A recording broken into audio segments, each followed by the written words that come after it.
Hey guys, so this is my actually first attempt at recording a video like this at all. So bear with me a little bit. There's probably going to be some bumps and errors along the way.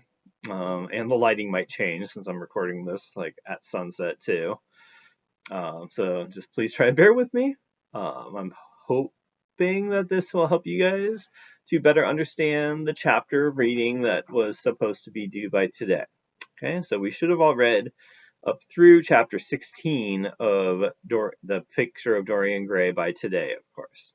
Okay, so let's dive into that. Occasionally, I will pose a question for you guys to think about a little bit, and it might be good for you to pause this video at that time, just so you can think about it a little bit for yourself before I just tell you what I think about how to answer that question, of course.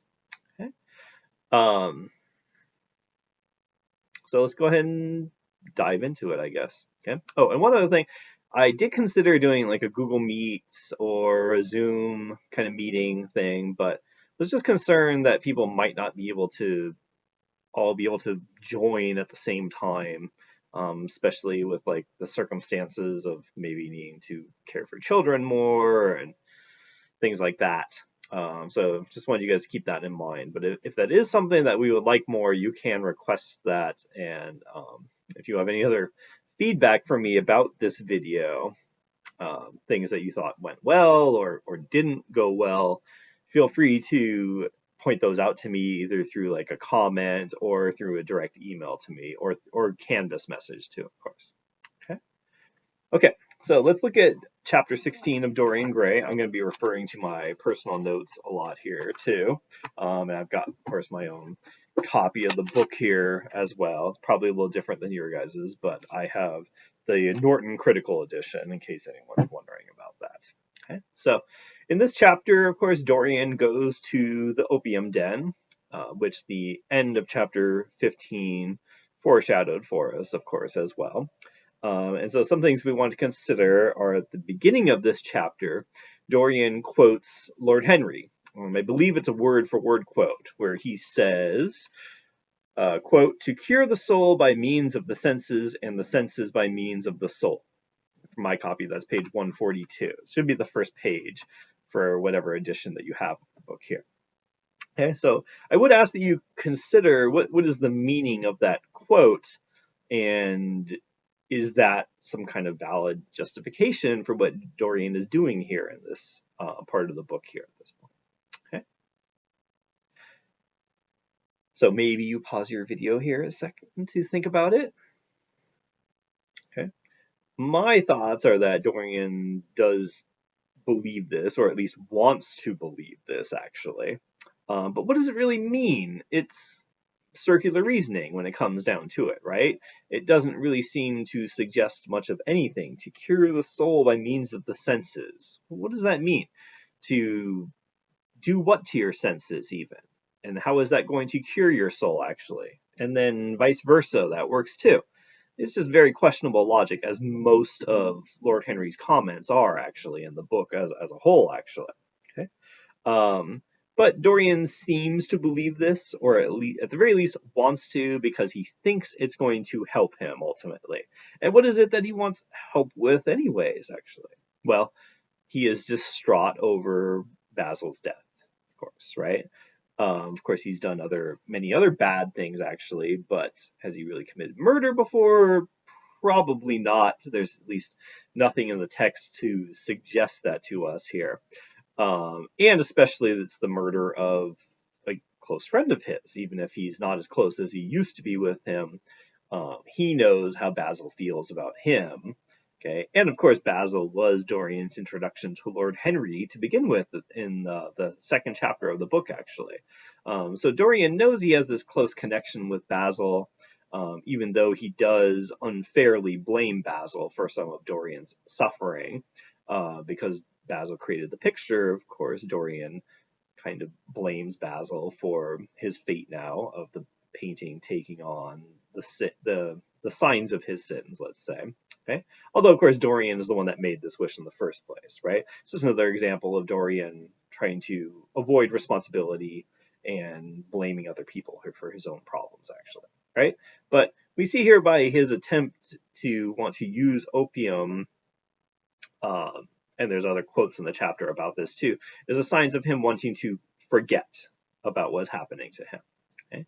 And it's a means for him to not have to think about it anymore. We saw him when he was waiting for Alan Campbell to appear in, I think it was chapter 14, that he was so consumed still with thoughts of Basil that he was even drawing Basil's picture without even thinking about it, and making connections back to Basil with other thoughts that he had, actually. He just couldn't help himself here. Okay? So the opium is a way for him to forget about Basil and to not have to think about him. Okay? And we can even think back to the chapter when the narrator lists off all of these various studies that Dorian's pursuing, and which all are short-lived, and Dorian is always constantly moving on to other ones, suggesting that Dorian is just trying not to think about his own life ultimately, and looking for distractions and such. Okay? So he goes to the opium den. There is a lot of description of the scenery being very dark, of course. The narrator, of course, does not want us to think of the opium den as a positive type of escape. It is definitely one that is not beneficial, really, let's say. Is it effective? Can he forget about things? Sure, potentially he could. He does meet his friend Adrian Singleton there, who is not thinking about his past at all and seems to be just fine with the way things are at the opium den. But ultimately, of course, we are meant to be sympathizing with Adrian Singleton. We are meant to feel sorry for him because of the fate that he has now. He lives his life seemingly just through the opium den. It doesn't seem like he has much other life going for him at this point. And does he really seem happy? Well, no, not really. He's just kind of listless and sighing about things, right? This is just a way for him to cope with his situation in life. Doesn't mean that he's happy necessarily, though, of course, right? So all of this negative description of the scenery is meant to prejudice us, the audience, against seeing the opium den as a positive outlet for Dorian's problems here, ultimately, right? Just wanted to confer with my notes a little more here to move on here at this point. Dorian believes that the opium den will provide a quote-unquote oblivion for him, which certainly suggests that it's not a positive for him, right? It's just a way of escaping to a place where nothing really matters at all, actually, right? And we should be thinking about, here's a question for you guys to consider, considering why Dorian doesn't use opium at home either. He does have his box that has the opium in it already. He doesn't even need to purchase opium, actually. He's already got it, actually. So why does he need to go somewhere else for it? Something for us to consider here for a moment. Well, I would suggest that this is just another sign of his need for escape, right? I mean, so far it's been like a kind of a more metaphorical escape. Now it's a literal escape, right? He needs to get out of his home, which is, of course, where he murdered Basil.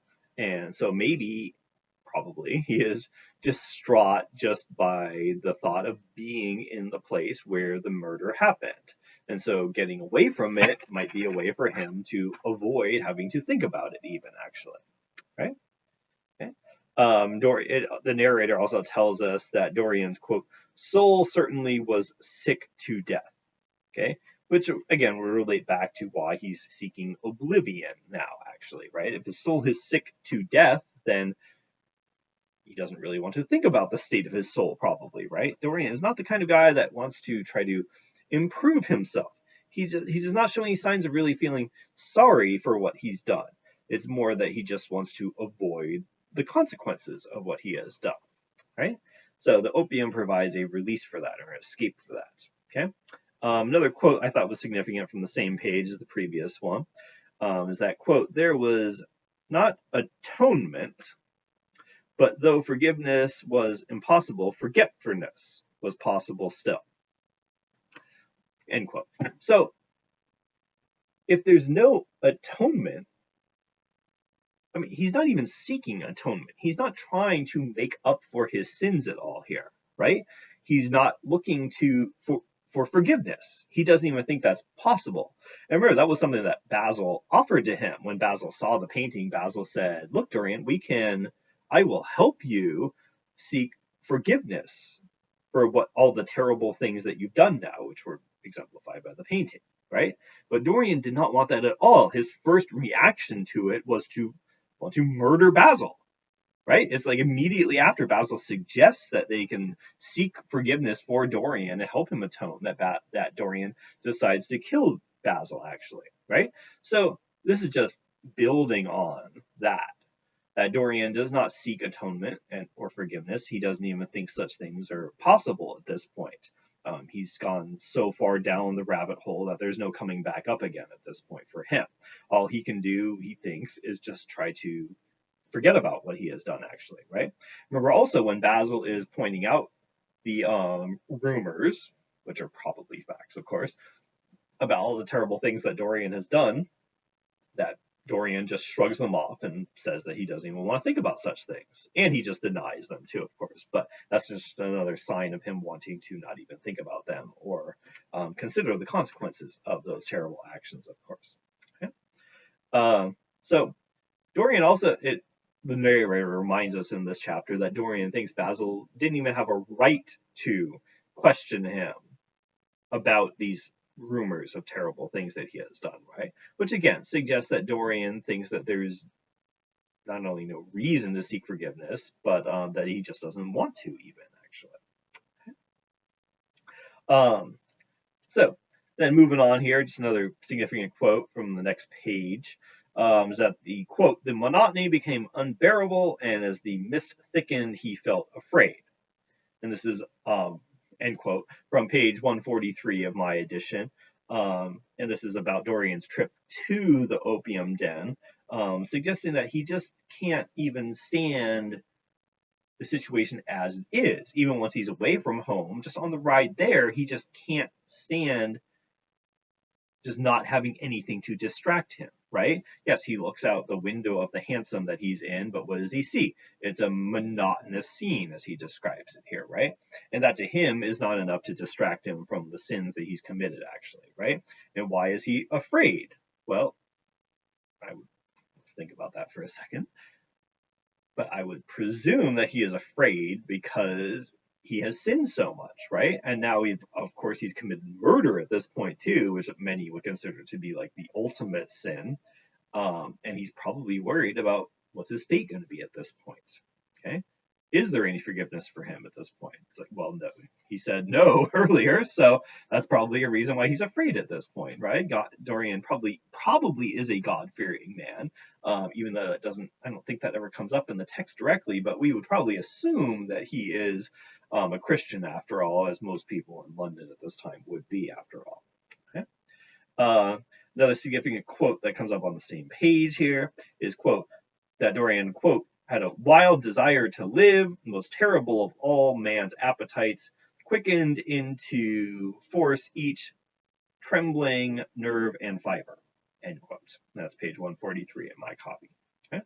And that is supposed to build on the previous quote that I mentioned. If he has this wild desire to live that is making him afraid, well, why is he afraid? Well, because he knows that he has murdered a man now, and of course, if he gets caught for it, that he would be killed for that. But he's probably even worried about just his fate after death, too, of course, here at this point.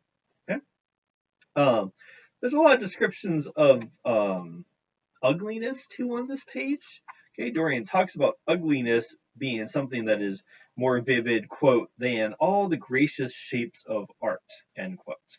And this is a sign, too, that Dorian, although he has been so focused on art in the past and appearances, just think of how he analyzes his portrait after all, and yet to him, what is more real at this point is ugliness, actually. And of course, Dorian's soul is ugly as portrayed by the portrait here. And Dorian, of course, can't face that about himself. Again, he's shown no signs of trying to improve himself as a person, actually, right? when he's committed like the ultimate sin of murder, his first reaction is to cover it up by calling Alan Campbell to help him, and then going to the opium den to try to forget about the whole thing. Okay? So he realizes that his life has become quote unquote ugly at this point, right? But doesn't really attempt to try to change anything about that. Okay. Uh, this chapter also, just on a side note, it's not a way in which we're going to really analyze the novel, but there's a lot of gothic elements to this novel too, with the dark scenery that's described. Dorian being like the most powerful man mentioned in the chapter and such. Just something else to consider, at least. We could analyze it that way, although I'm not going to go in that direction here. Okay. So now let's think about the patrons of the opium den. Okay. What are their attitudes when Dorian sees them or when the narrator describes them? Well, most of them don't really seem to be happy, right? I mentioned Adrian Singleton earlier as being just kind of down and sighing a lot and just sort of accepting the way things are.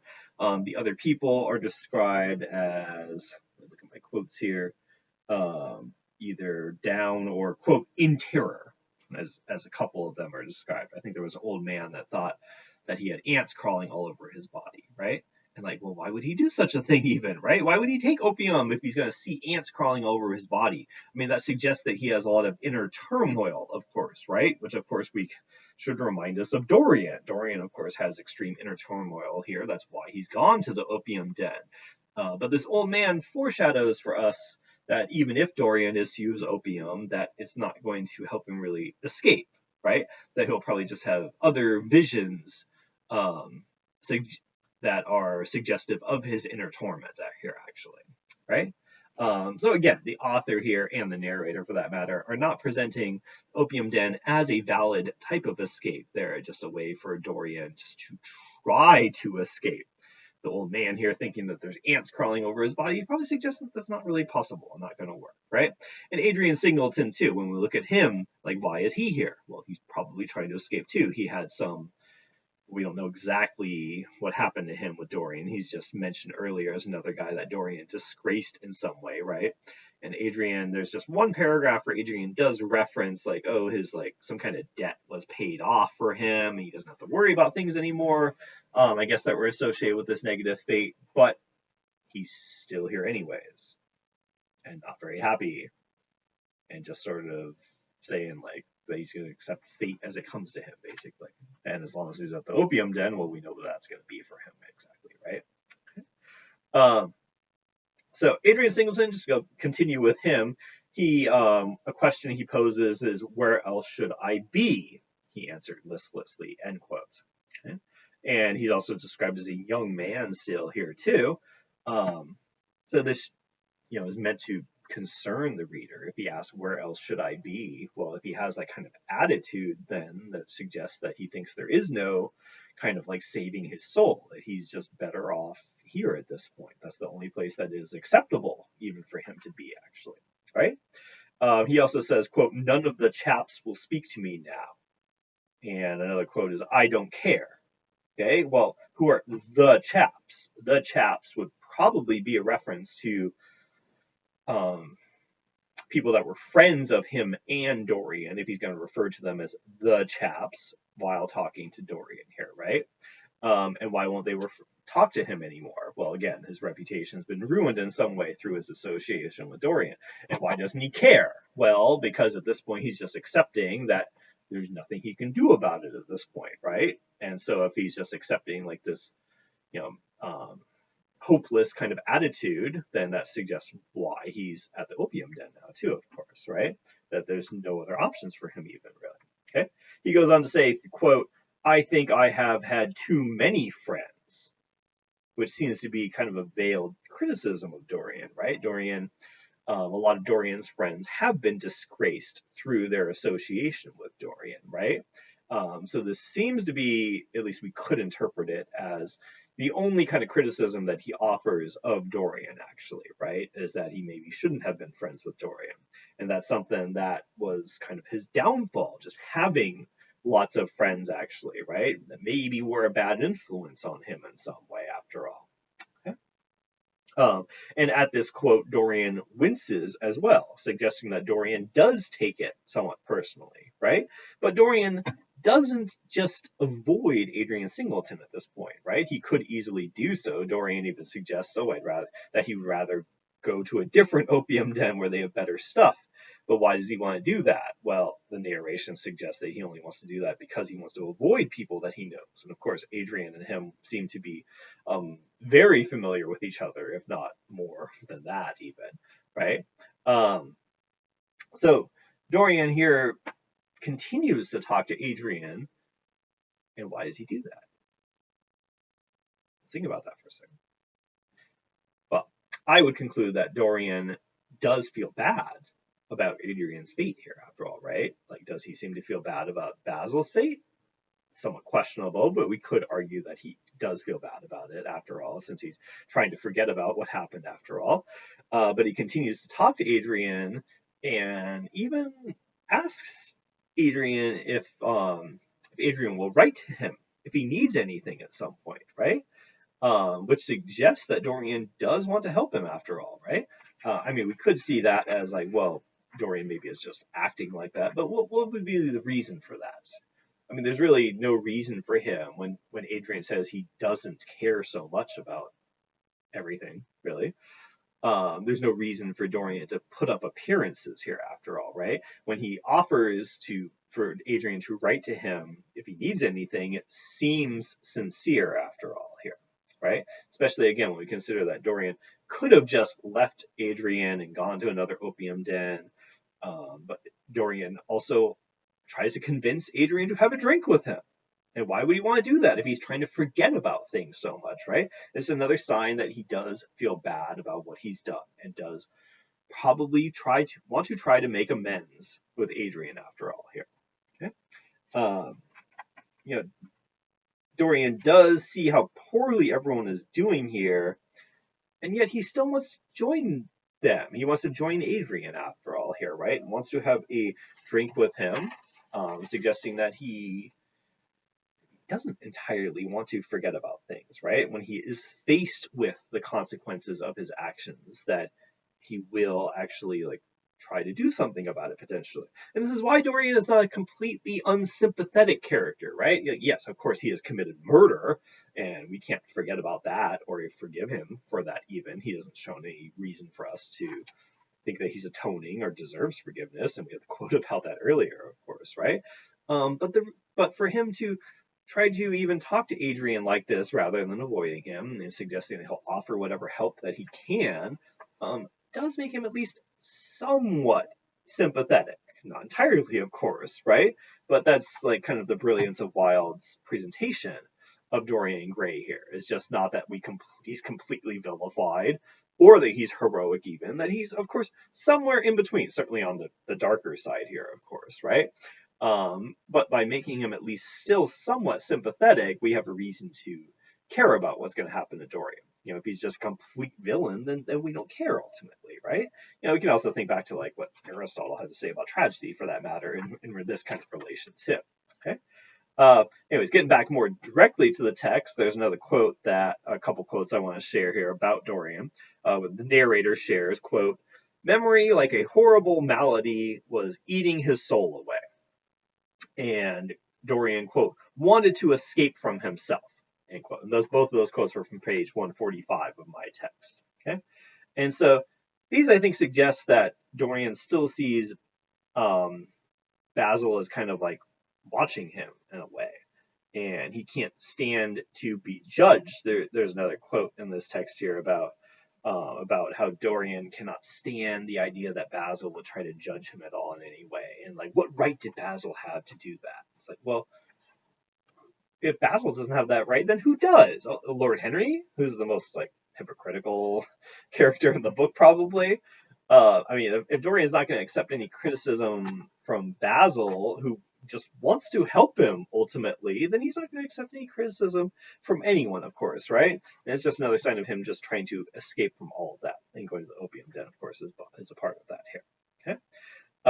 Okay. Dorian, quote, "wanted to be where no one would know who he was," end quote. And another quote is, quote, "he wanted to escape himself."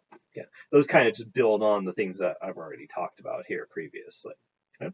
So Dorian, going back to Adrian Singleton, convinces Adrian to want to drink with him. Again, probably a sign that he does want to try to make amends with Adrian, especially since he's so intent on forgetting about things in the past here.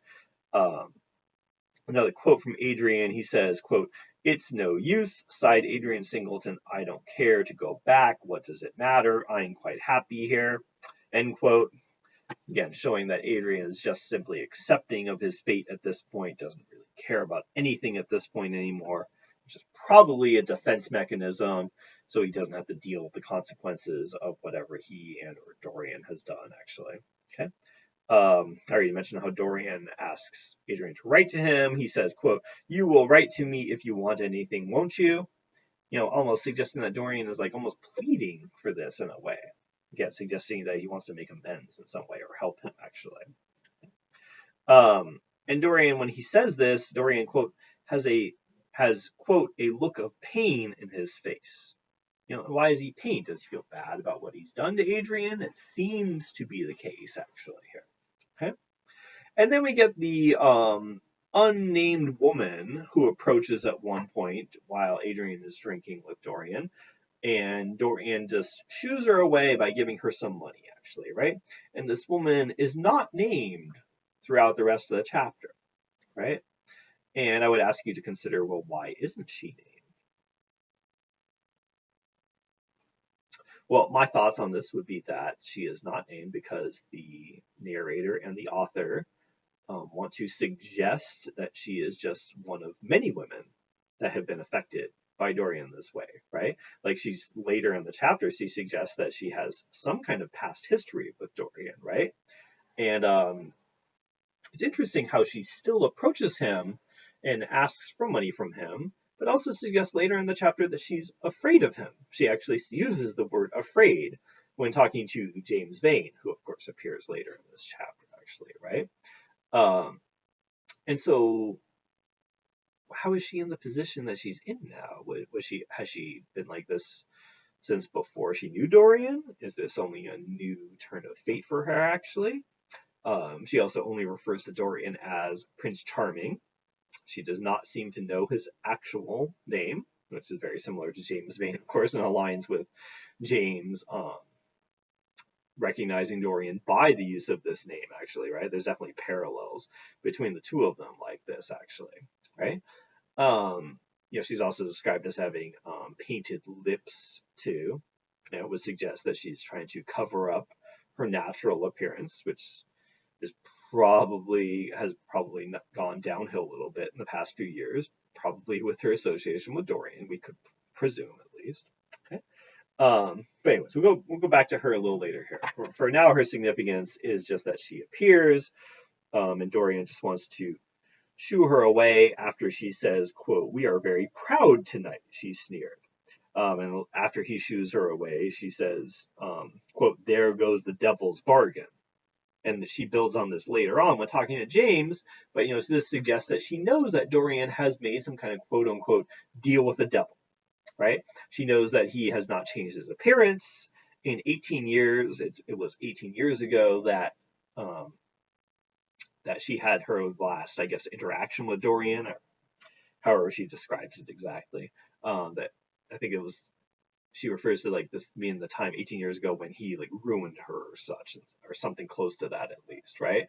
And so this reference to the devil's bargain reminds us that, well, tells us that she knows that Dorian has there's something unnatural about him, right?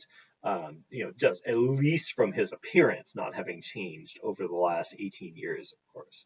And, this is like reminiscent also of like the Faustian bargain, which comes from Dr. Faustus, who made the deal with Mephistopheles, a demon, for ultimate knowledge, ultimately, right? In exchange for his soul being damned to hell.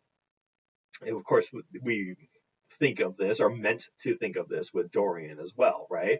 This woman is not the kind of character that would probably be familiar with Dr. Faustus, but she does know what a deal with the devil is, and thus can apply that kind of terminology to Dorian to suggest that she knows that there is something unnatural about him, after all. Okay, and that he is, because of this, that he is a dangerous man to deal with. Again, like we could look at just the fate of Adrian Singleton here, and also the fate of this woman probably is at least somewhat connected with um, what Dorian has done with her in the past, actually.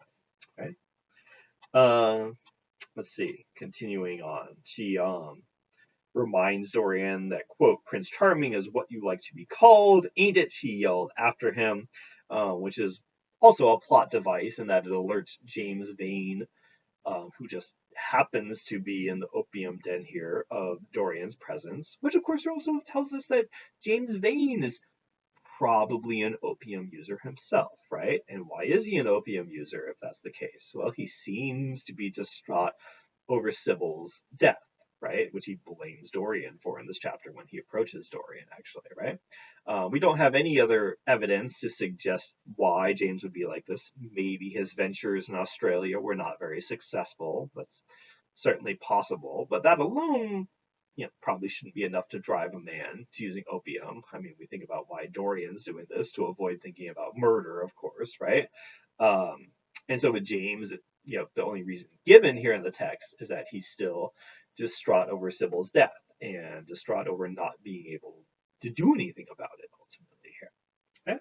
So James Vane is, of course, alerted to this. Let me just take a moment to look at my notes here. It's starting to get a little darker in the room I'm in. Let's see. Well, let's go back to Adrian Singleton. I just want to mention a couple other quotes about him. It said, quote, had strangely moved him, and he wondered if the ruin of that young life was really to be laid at his door, as Basil Howard had said to him with such infamy of result, which is Dorian, again, thinking about, like, is he to be blamed for what has happened to Adrian Singleton here, and him connecting that to, like, what is he responsible for what, like, Basil was judging him for previously, which, Adrian's fate was just a small part of, actually, right? Adrian's, quote, eyes grew sad, end quote. Also says, quote, that yet after all, what did it matter to him? And Dorian goes on to rationalize that he's just not responsible for Adrian's demise. So even though he does try to offer at least some vague semblance of help to Adrian, the narration suggests that ultimately Dorian doesn't really feel bad about that at all, right? Or at least convinces himself that he doesn't have to feel bad about it. Okay? But certainly he's conflicted at least about this. Okay, and the narrator is definitely like very critical of Dorian. Like if we looked at in my copy of the book, it's about 4 pages into the chapter. The narrator is like very critical of Dorian. There's like 2 paragraphs about this here. And so that makes us wonder, like, well, are we as readers meant to be critical of Dorian? Well, if the narrator is, and there's no reason to think that this is an unreliable narrator, then yes, the narrator is trying, and the author for that matter, are trying to make us be critical of Dorian. There's some slight reasons for us to sympathize with him, having to drink with Adrian, offering some small semblance of help, but it's not nearly enough to make us want to forgive Dorian for his wrongdoing ultimately here. Okay? And then Dorian, of course, is going to a different opium den, which can be kind of hard, kind of easy to miss sometimes, but he is actually leaving to go to a different opium den. He's out in the alleyways or on the wharf. I don't think it's very specific about it. When James Vane confronts him. And why does James wait to this point? Well, he probably doesn't want to confront Dorian in the opium den because James, puts a pistol to his head and is about to murder him after all, right? And if he does that in the opium den, well, then he's certainly going to go to jail for that with all these witnesses, even if they're under the influence of opium, actually, for that matter here, right? So James confronts him because that woman used the name Prince Charming to refer to Dorian, which of course is not a common name, at least not something to be just thrown around out in public. That's more of a pet name maybe that couples would use with each other, as of course Sybil used with Dorian previously.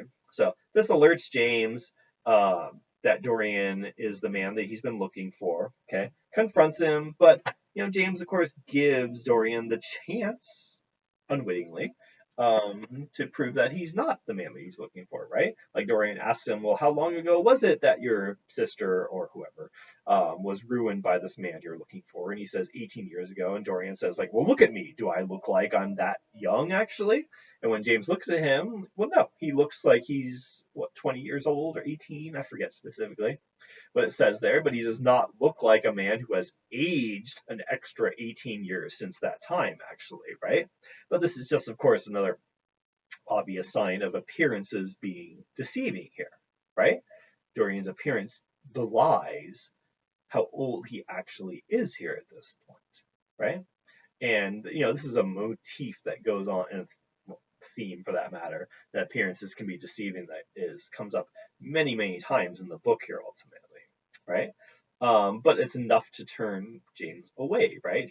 Even James, of course, is still taken in by appearances. It's not just an upper class thing, as the book mostly focuses on with like Dorian's friends and contemporaries not really being concerned. They just think that he's a great person because he looks so good, as I think it's Lady Narborough or another lady of the book says at one point, actually, right? So this shows us that that's not just an upper class thing, but even the lower class are taken in by appearances ultimately.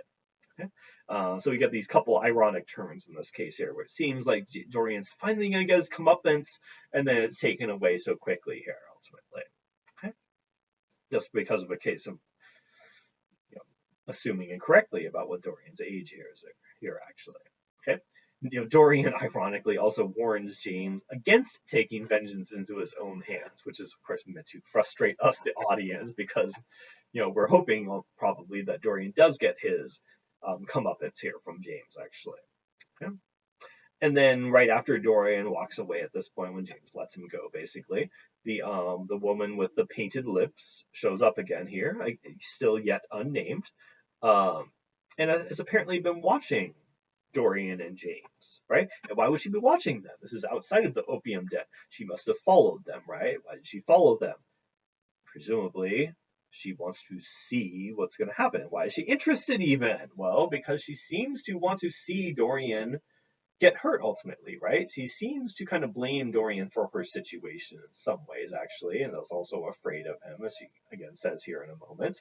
But she seems to be hoping probably that James is going to take some kind of vengeance against Dorian here, actually, right? And she seems disappointed in this, actually. She says, quote, "It's nigh of 18 years since Prince Charming made me what I am." That quote, "made me what I am," is like the most direct indication that she blames Dorian for her situation in life, right? Being the woman who hangs around opium dens. Not a positive thing for a woman at this time, right? I mean, even upper class women probably wouldn't be spending time in opium dens at this time, actually. Um, and she also alerts James that, quote, "he hasn't changed much since," end quote, "the 18 years since Dorian, quote, made me what I am." Okay? So this is what alerts James of what's happened, and again suggests to us that this is just another example of the collateral damage of Dorian's hedonistic lifestyle, right? That she ends up living this kind of life where she's hanging out in opium dens, asking past acquaintances, or hoping to get money from past acquaintances, and hoping for vengeance against them too, ultimately, right? And she's just like a small example, like Adrian Singleton, like a bunch of these other people that were mentioned back when Basil confronted Dorian with these rumors, actually, right? But again, she also adds that she is, quote, "afraid of him," and yet never reveals why, right?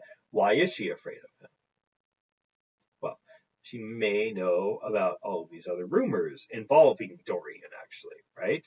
And the negative fates of so many of these other people, both men and women, for that matter, that were associated with him in some way, right? Or maybe he even made some direct threat against her. That's certainly possible too, right? But she's afraid enough to not really confront him directly here, and just kind of try to prompt, this other guy, James, to try to get vengeance against him, even on her behalf. Um, so she's the only one that seems to actually realize that Dorian has made some kind of deal with the devil here, again, right? We might think about like, well, why doesn't anyone else seem to realize this? Even Alan Campbell, who comes to help Dorian dispose of the body, never makes any comment on Dorian's appearance being the same throughout. Lord Henry doesn't seem to comment on this. Basil doesn't seem to comment on it either, right? Basil seems to just think it Dorian's beautiful appearance suggests that he's a beautiful person inside, actually, right? He doesn't want to believe all these rumors, actually. So it's interesting that just a woman of the opium den is the only one in the text, at least, to point out to the readers that Dorian is unnatural in some way, right? And that this is something to be afraid of ultimately. Um, maybe she shows that others, like the dregs of society or the lower class, are the only ones that can realize this sort of thing. Maybe that's because they are confronted with the more of the negative side of society ultimately. Okay, at least on a more like consistent basis than the upper class. Um, let's see. Well, and then of course at the end, Dorian just slips away. James is not able to follow him. And the woman slips away too, presumably out of fear ultimately, right? And we're kind of left hanging with James, wanting vengeance, not being able to get it ultimately. And so what are we meant to think about that? Like, well, of course, James had his moment there, should have taken advantage of it. It's this moment of indecision or even just allowing Dorian to make him question what he's doing, that allows his prey here to get away ultimately. So the author is certainly suggesting that like when you want to seek vengeance, like you can't let the opportunity slip away, certainly here. And we also see that like by Dorian trying to seek out forgetfulness, as the narrator puts it, that doesn't really work here, right? Because even when he does leave his home to go seek forgetfulness, he's still confronted by people that know him. In fact, it's 3 people in this chapter that know him, right? James, the one with the painted lips, and Adrian Singleton, right? He can't avoid them. And this suggests also that if he goes to the other opium den, he's possibly going to meet people there that he knows too from his past, that he just can't avoid this sort of thing, right? Like this is where he has sort of sent these people, right? All of these people are here probably, at least to some extent, because of their association with Dorian, right? James is here because of his uh, sadness about Sybil's death, which of course Dorian prompted to some extent. Adrian's here because of his past association with Dorian. This woman here too seems to be in this situation in life because of her past association with Dorian, who made her as she is, as she says, right? And so even if he goes to this other opium den, like is he really going to be able to like forget about things? He's probably going to be yet again reminded of his wrongdoings in the past, right? So we're getting themes here too about how like you can't avoid your past, you can't escape your past. You can't just forget about things. And even though Dorian doesn't care about forgiveness, that of course another theme here is that that is not forthcoming here, actually, right? Like Adrian, for example, doesn't seem to care about forgiving Dorian. He just doesn't care, period. And that seems to be like the best that can be hoped for from Dorian here, ultimately, right? Okay, well, I hope that this lecture was helpful to you guys in understanding the chapter. We will have another journal entry later on, eventually, or two with Dorian Gray as well. So hopefully this helps you guys understand the text a little better. If you have any questions for me about anything I've discussed or any extra questions about the chapter in general, feel free to post in Canvas or email me directly, or if you can, to post on this announcement that I'll post as well. Okay? Hope that was helpful.